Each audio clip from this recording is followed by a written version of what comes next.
Should Tottenham fans be more patient with Matthias Tel? That is the question I'm going to be answering in today's video. We're looking at Matthias Tel, and so far his start to his Spurs career, both last season on loan and this season since we've signed him permanently, and we're looking at if Spurs fans have been too harsh, whether they've been fair, whether he's good enough, whether he's not. All of that will be discussed in today's video. As always, I'll try and be as balanced as possible, but looking forward to getting you involved because it's a topic of conversation at the moment within the Spurs community and fan base.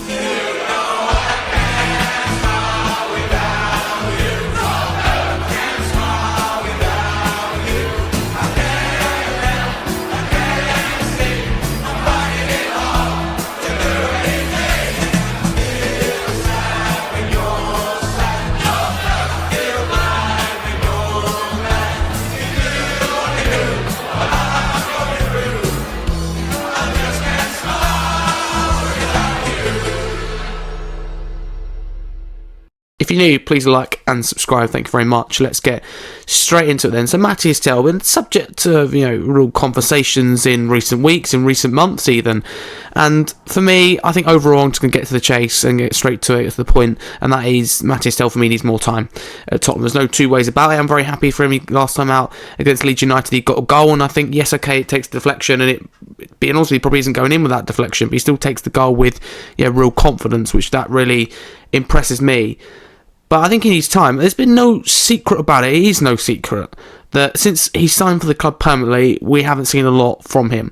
And of course, it would be a blow for him personally to be left out of the Thomas Tuchel's Champions League squad. Hopefully that he uses that real motivation. I believe he will. But also, I think that means he'll get more league starts, more starts in cup competitions, which, is good because the club and Thomas Frank's aim is to compete in all four fronts, and that means to juggle all the competitions, to progress and get to the latter stages of all four competitions. I say the latter stage, be competitive at least in all those competitions. That suits Tel, and hopefully he'll still get quite a few minutes.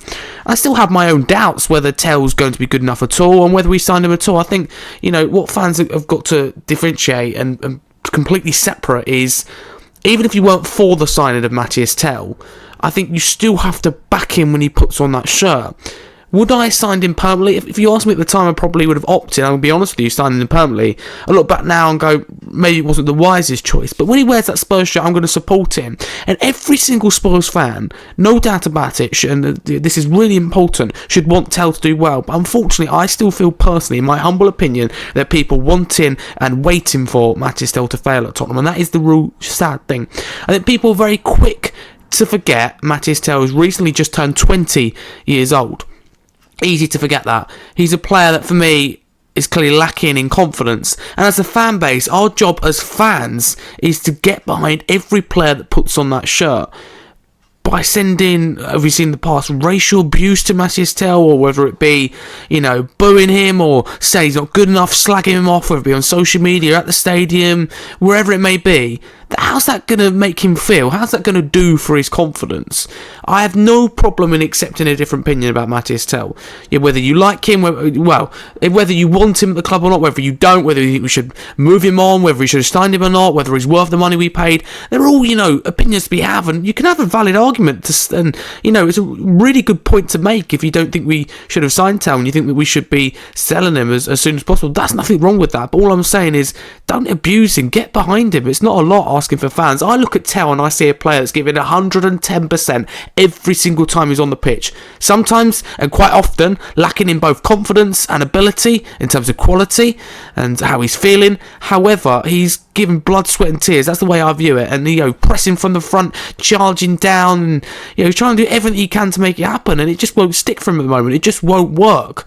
And that's frustrating. And yes, he probably deserved to be left out of the Champions League squad. I get that. But we should not be wanting, expecting or celebrating his failure. If it doesn't work, it doesn't work. But I really, and I can't express how much I want it to work for Matthias Tel. Same with any other Spurs player. Odegaard, which we discuss in another video too. But I just don't get it. And I would say to those Spurs fans that are, too aggressive on Tel and, some even just taking it too far, I would say to them, how's it worked in the past when Spurs fans have been hostile towards players? Let me tell you that. Brennan Johnson, Spurs fans were, some anyway, some. I still think the vast majority of Spurs fans are sensible, but unfortunately some Spurs fans send him abuse online. So Brennan Johnson, for people who don't know, had to delete his Instagram account And he really affected him because he had to get rid of his account. He, was really upset and in a bad way. He was open about that. You could see it was visible. And how did that, make him feel? By the way, he turned out to be Tottenham's top scorer last season. Top scorer across all competitions and in the Premier League. He's just silenced those doubters. That's why you don't jump to conclusions. With Brennan Johnson, it's still to this day, he gets far too much stick, but it's all to do with his price tag. And even now, people are like, oh yeah, he doesn't do this, oh, he's all-round game. Okay, but really? He's scoring goals and getting assists that wins you games. And this season, I feel sorry for him a little bit. You're getting less minutes. I don't want to go off topic here, but the point is as well with Richarlison, loads and loads of stick, of criticism, of abuse, and then he's currently, as things stand, as I speak, Tottenham's top scorer in the Premier League this season. So I just think, be patient. Davinson Sanchez, who booed him off, look how well he's doing since he's left the club. Ndombele's the only one that probably was justified, but I just think fans need to remember Matthias Tell's a Tottenham Hotspur player, and when he wears the badge, he puts on the shirt, he goes out on the pitch, or if he comes on as a sub or starts the game, get behind him. Right now, if nothing changes, Tell shouldn't be getting in the team, but I just feel that people waiting for him not to start or waiting for his downfall, and I could be wrong, but that's how I feel, and I don't think it's right. I think we're very harsh on our younger players. I think we need to give them time to settle. And Tell's the player last season that, for me, I was really impressed with. Comes in, for example, at times when they cut, the old leadership team, I did like, but, went missing. Often after we'd lose a game, they wouldn't speak to the media. Tell went out and spoke to the media. He stood by Angel, literally, in the away end when there's a fan hurling abuse at him after in post-match interviews. He speaks very well. He's got a good head on his shoulders, as they say. He's very mature for his age, and at least a lot of criticism. But the general debate in football, it has to, not just Tottenham, it stems further with football fans, is why are we seeing an increase in discrimination, in hatred towards players? Racial abuse is rising. There's a lot of things that are rising in football. Online hate, making players deactivate. And often the sad thing is, it's a player of their own fan base, and that's just, I don't get it. Even Ndombele, I thought, was disgraceful in terms of his bad attitude, didn't put 110%, but I don't wish any harm on him, booing him at the absolute maximum, but I just think people need to give Tell time. There's valid concerns to be had, and I don't know whether it will work or not. I look at Tell, though, and I think, you've got a little bit of ability, and I think I mainly see him as a striker rather than a left winger. That might be slightly unpopular. I do see him as a central striker, but someone that does lack that little bit of height. And he hit the bar as well. He scored against Leeds and hit the bar. So this should be a reminder to fans to be patient. I'm not going to sit here and go, Tell's going to be a world beater, or reference Richarlison Johnson. I'm not going to say Tell's going to be our top scorer, but I'm going to say he's going to contribute to this team and get behind him where he wears the shirt. So Tell, I think, needs time, needs patience. I think he'll come good. I don't think he's going to be a Messi or anything like that. I don't think there's any secret. He knows that himself.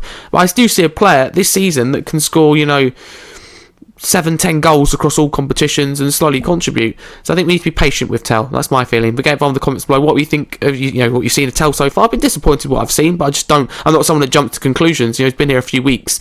It's literally been a few weeks this season permanently. I know he was here last season on loan, but it's literally been a few games, maybe better to say, than a few weeks. It's as simple as that. If you need a channel, like, subscribe. I'm not shutting down, by the way, to be clear, any opinion on Matthias Tell, but I think collectively as a fan base we should be supporting every single player, unless they've committed some kind of awful crime. We should be getting behind them.